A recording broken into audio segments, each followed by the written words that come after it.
Hi armies, இன்னைக்கு நம்ம சைக்கோட்டே தான் பார்க்க போகிறோம். ஸோ லாஸ்ட் பார்ட் யாரும் பார்க்கலன்னா பார்த்துட்டு வந்துடுங்க. சப்ஸ்கிரைப் பண்ணாமல் யாராவது பார்த்துன்னு இருக்கீங்கன்னா போய் மறக்காமல் சப்ஸ்கிரைப் பண்ணிட்டு வந்துடுங்க.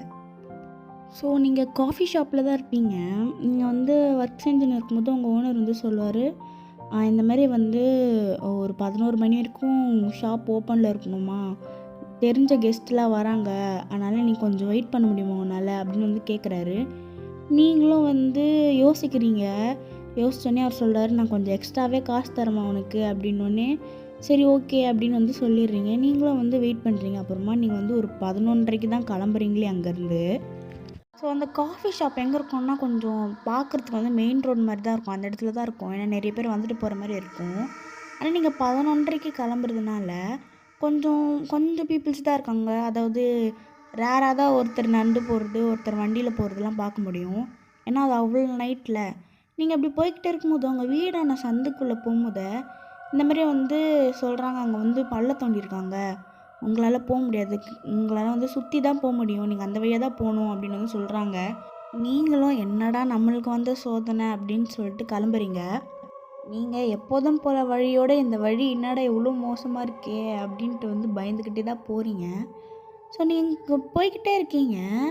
அகெயின் உங்களை யாரோ ஃபாலோ பண்ணுறாங்க. ஆனால் இந்த தடவை நார்மலாக இல்லை, அப்படியே உங்கள்கிட்ட ஓடி வராங்க. நீங்கள் திரும்பி பார்க்குறீங்க, அங்கே ஒரு பர்சன் இருக்காங்க, நல்லாவே தெரியுது.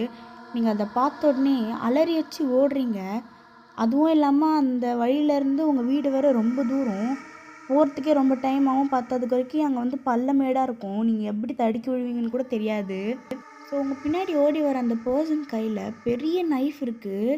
உங்களை குத்தத்துக்கே ஓடி வராரு. அவ்வளோ வேகமாக வராரு. நீங்களும் அவருக்கு எவ்வளோ டஃப் கொடுத்துட்டு ஓடுறீங்க.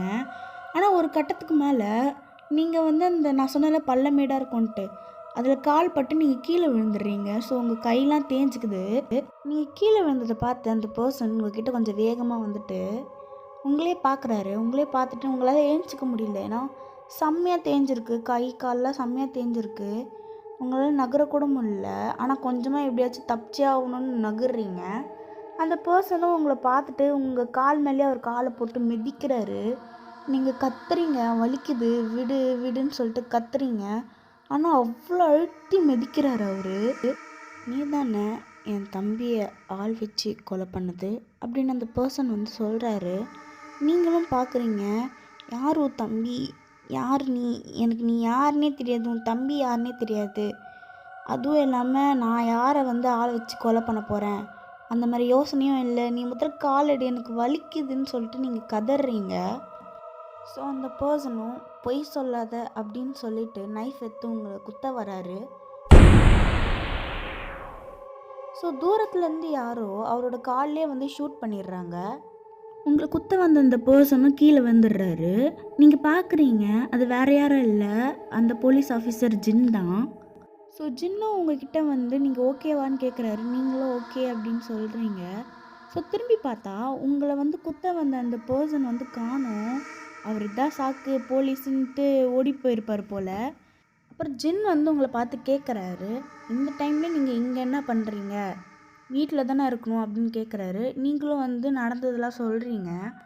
அவரும் ஓகே, உங்கள் கூட நானும் துணையாக வரேன் அப்படின்னு சொல்லிட்டு உங்கள் கூட வராரு. உங்கள் கூட வரும்போதே உங்ககிட்ட கேட்டுனே வர்றாரு, உங்களுக்கு தெரியுமா அந்த ஆளை அப்படின்னு கேட்குறாரு. நீங்கள் சொல்கிறீங்க, எனக்கு தெரியாது, ஆனால் அவன் என்கிட்ட ஒன்று சொன்னான், நீ தானே என் தம்பியை போட்டு தரல, நீ தானே ஆளை வச்சு போட்டு தரல, எனக்கு தெரியும் அப்படின்னு சொன்னான். ஆனால் எனக்கு ஒன்றும் புரியல, ஏன் இப்படி நடக்குதுன்னே தெரியல அப்படின்னு நீங்கள் சொல்லிட்டு வரீங்க. உடனே ஜின் கேட்குறாரு, ஸோ உங்ககிட்ட ஒன்று கேட்கலாமா அப்படின்றாரு. நீங்களும் கேளுங்க அப்படின்றீங்க. இல்லை, இந்த மாதிரி உங்கள் வீடு பக்கத்தில் ஒரு சந்து இருக்கும்ல, அந்த ஸ்ட்ரீட்டில் ஒரு 2 பசங்க இறந்தாங்க, அது ஒன்று தெரியுமா அப்படின்னு அவர் கேட்குறாரு. நீங்களும் முழிச்சுக்கிட்டே தெரியும் அப்படின்றீங்க.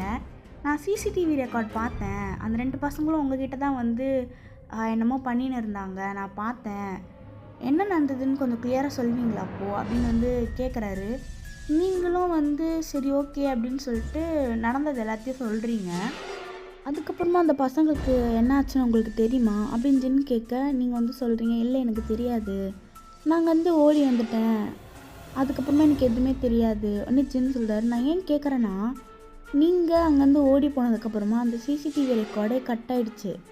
அது எப்படி எனக்கு ஒன்றும் புரியல. ஸோ அதான் உங்களுக்கு எதாவது தெரியுமா அப்படின்னு சொல்கிறதுக்கு தான் நான் கேட்டேன். நீங்கள் ஒன்றும் தப்பால் எடுத்துக்காதீங்க.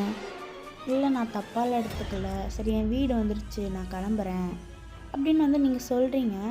அவரும் ஓகே அப்படின்னு சொல்லிட்டு அவரும் வந்து கிளம்புறாரு. நீங்களும் உங்கள் வீட்டுக்கு வந்துடுறீங்க. உங்களுக்கு என்னன்னே புரியல. உங்களுக்கு மட்டும் எல்லா பிரச்சனையும் தேடி வர மாதிரி இருக்குது, இல்லை நம்ம தான் தேடி போகிறோமா, இல்லை நம்மக்கிட்ட தேடி வருதா, ஏன் இப்படி நடக்குதுன்னு வந்து யோசிக்கிறீங்க. ஸோ நான் நைட் டைம் வரதுனால தான் இப்படி நடக்குதா அப்படின்னு யோசிக்கிறீங்க. அதுவும் இல்லாமல் உங்களால் வேலையை விட்டு நிப்பாட்ட முடியாது. ஏன்னா உங்களுக்கு வந்து காசு வந்து தேவைப்படுது. உங்கள் காலேஜ் ஃபீஸும் கட்டணும், பத்தாத குறைக்கும் உங்கள் சாப்பாடுக்கு எல்லாருமே காசு தேவைப்படுது. அதனால தான் நீங்கள் வந்து எவ்வளோ நைட்டாக இருந்தாலும் சரி, எப்போ இருந்தாலும் சரி ஒர்க்குக்கு போகிறீங்க. ஸோ இப்போ இங்கே அதாவது உங்களுக்கு குத்த வந்தாலும் அந்த பர்சன் ஒரு ட்ரே மேலே படுத்துக்கிட்டு இருக்கான். அதாவது சங்கிலி போட்டு கட்டி வச்சுருக்காங்க அவனை. ஸோ அவனும் மயக்கத்துலேருந்து முழிச்சுக்கிட்டு சுற்றி முற்றி பார்க்குறான். ஒரே இருட்டாக இருக்குது, ஒரு வெளிச்சமும் இல்லை. அவன் பார்த்தா அவனை கட்டி போட்டு வச்சுருக்காங்கன்னு எனக்கு நல்லாவே தெரியுது. ஆனால் அவன் எங்கே இருக்கானே தெரில. அதனால் அவன் கத்துறான், யாரை நீ இப்படி கட்டி போட்டு வச்சுருக்கா, நான் யாருன்னு தெரியாமல் எல்லாரும் ஆடிக்கிட்டு இருக்கீங்க, நான் யாருன்னு தெரிஞ்சேன்னா அவ்வளோதான் உனக்கு, யாரா என்னை கட்டி போட்டு வச்சுருக்கான்னு சொல்லிட்டு அவர் ரொம்ப தென்னவெட்டாக கத்திக்கிட்டு இருக்காரு.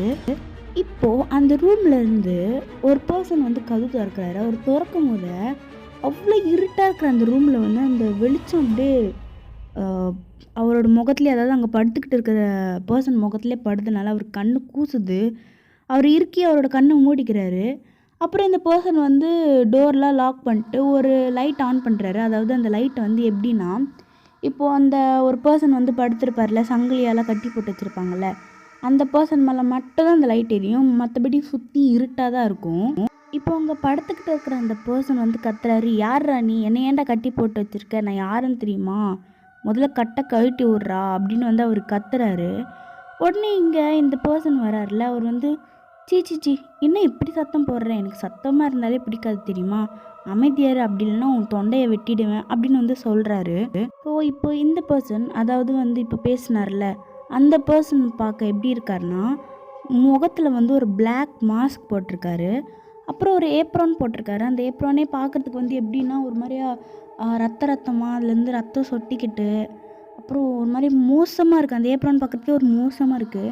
அவர் கையில் வந்து ஒரு 2 கத்தி வச்சுருக்காரு. அந்த கத்தி பார்க்கறதுக்கு கத்தி மாதிரி இல்லை, வினோதமான ஷேப்பில் இருக்குது ஒரு கத்தியும்.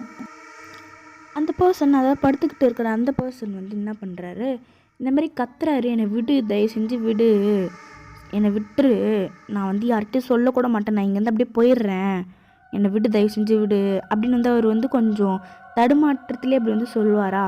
உடனே வந்து இங்கே நிற்கிற அந்த பர்சன் வந்து, விடுறேன், ஆனால் நான் உன்னை இப்படி விட மாட்டேன், உன் உயிரெல்லாம் எடுத்துகிட்டு தான் நான் உன்னை விடுறேன் அப்படின்னு வந்து பர்சன் வந்து கொஞ்சம் க்ரூவலாக சொல்ல, உடனே இவர் என்ன பண்ணுறாரு, ஒரு கத்தி எடுத்துகிட்டு அந்த பர்சனோட ஒரு காலில் இருக்கிற அந்த ஷூவெல்லாம் ரிமூவ் பண்ணிட்டு அந்த கால்லே வந்து அப்படியே ஒரு சின்னதாக வந்து கோடு போட ஆரம்பிக்கிறாரு. அவர் அந்த சின்னதாக போகிறதா இருந்தாலும் அங்கே அவருக்கு வந்து உயிரே போகுது அந்த காலில் இப்படி பண்ணுறதுனால. அங்கேருந்தா வந்து அந்த பர்சன் வந்து கத்துறாரு, நீ என்னை விடு, எனக்கு வலிக்குது, எனக்கு கால் வலிக்குது, நீ என்ன பண்ணுற அப்படின்னு சொல்லிட்டு அவர் கத்துறாரு. உடனே இவர் சொல்கிறாரு, இந்த மாதிரி வந்து உனக்கு என்ன தைரியம் இருந்தால் இந்த காலை வச்சு என்னோட ஹனியோட கால்லையே நீ மிதிப்ப, அவளுக்கு எவ்வளோ வலிச்சிருக்கும், அதே மாதிரி உனக்கும் வலிக்கணும்ல, அதோட நீ வலியை அனுபவிக்கணும்ல அப்படின்னு சொல்லிட்டு கொஞ்சம் சின்னதாக கீழ் போட ஆரம்பிக்கிறவர் அப்படியே அப்படியே வெட்டுறாரு, அப்படியே சீவுறாரு. அவர் ஒரு கிளிக்கும் அப்படியே அந்த ரத்தம் வந்து அவ்வளோ ஊற்றுது. ஸோ அவர் கால் வலிக்குதுன்னு சொல்லிட்டு அவர் ரொம்ப கத்துறாரு, என்னை விடு, எனக்கு வலிக்குது, என்னால் முடியலன்னு கத்துறாரு. உடனே இங்கே இந்த மாதிரி கிழிக்கிற அந்த பர்சன் வந்து, வலிக்குதா, வலிக்கட்டும், இதே மாதிரி தானே அவ்வளோ கத்தியிருப்பா, ஆனால் நீ விட்டியா, இல்லை கொஞ்ச நேரம் அவர் காலை இந்த மாதிரி வெட்டிக்கிட்டே அப்புறமா விட்டுடுறாரு. விட்டுட்டு உடனே இந்த மாதிரி வந்து சொல்வார், நீ வந்து அவளை துரத்துனதோ அப்புறம் அவள் காலை போட்டு மெரிச்சது கூட எனக்கு பரவாயில்ல, உன் காலை வெட்டியாச்சும் ஒன்று விட்டு, அப்போ கூட நான் ஒன்று வந்து உயிரெல்லாம் விட்டுருக்க மாட்டேன், கொலை தான் பண்ணியிருப்பேன், ஆனால் நீ எப்போ கத்தியத்தை அவளை குத்த போனியோ அப்போவே உனக்கு நரக வேதனையை காட்டிட்டு தான் நான் உன்னை இந்த உலகத்திலேயே விட்டு அனுப்பலான்னு முடிவு பண்ணிட்டேன். இவர் இப்படி சொல்லவும் அங்கே இருக்கிற அந்த பர்சனுக்கு வந்து அல்ல, அவர் வந்து கதறாரு, என்னை விட்டுரு, வேணாம், நான் இனிமேல் பண்ண மாட்டேன், நான் மன்னிப்பு கூட கேட்குறேன், என்னை விட்டுரு அப்படின்னு வந்து அவர் சொல்கிறாரு, நீ என்ன தான் என் காலை பிடிச்சி கெஞ்சி கதறினாலும் நான் உன்னை உயிரோட விட மாட்டேன், கொண்டுட்டு தான் அனுப்புவேன். அதுவும் சும்மாலாம் கொல்ல மாட்டேன், உன்னை வந்து துடிக்க வச்சு தான் கொல்லுவேன். ஏன்னா நீ எப்படி இன்னும் தைரியம் இருந்தா என்னோட ஹனி மேலேயே என்னோட டியர் மேலேயே நீ வந்து இப்படி கத்தி எடுத்து அப்படி கிட்ட போயிருப்ப. கொஞ்சம் சராசரி இருந்ததுன்னு வச்சுக்கோ, ஏன் உன்னை அங்கேயே வந்து போட்டு தள்ளியிருப்பேன்டா அப்படின்னு வந்து இவர் வந்து சொல்கிறாரு. இவனுக்குன்னா பயம், என்ன பண்ணுறதுனே தெரியல. ஸோ இவர் வந்து அதாவது அந்த பர்சன் வந்து பேசினார்ல, இப்போ கொலை பண்ண போகிறேன் அப்படின்னு சொல்லியிருந்தார்ல, அந்த பர்சன் வந்து ஒரு நைஃப் எடுக்கிறாரு. அது பார்க்கவே ஏதோ ஒரு மாதிரி வினோதமான ஷேப்பில் இருக்குது. அதை வச்சு குத்துனா எங்கே போய் குத்துன்னு கூட தெரில. இவர் குத்துற ஒரு இடம், அது போய் சொருவுது வேறு இடம், அந்த மாதிரியே இருக்குது அந்த கத்தி பார்க்குறதுக்கு. உடனே இந்த பர்சன் கேட்குறாரு, என்ன பண்ண போகிறேன்னு நான் சொல்லி தான் உனக்கு தெரியணுமா, நீயே பார்த்து கண்டுபிடிக்க மாட்டேன் அப்படின்னு சொல்லிட்டு அவர் என்ன பண்ணுறாரு, அந்த நைஃப் எடுத்து அவரோட வயிறுன்னு கூட சொல்ல முடியாது, அவர் வயிற்றுக்கும் கீழே, அதுக்கும் கொஞ்சம் கீழே, அதுக்குன்னு அங்கே போயிடாதீங்க, அதுக்கு கொஞ்சம் கீழே வந்து ஓங்கி ஒரு குத்துறாரு.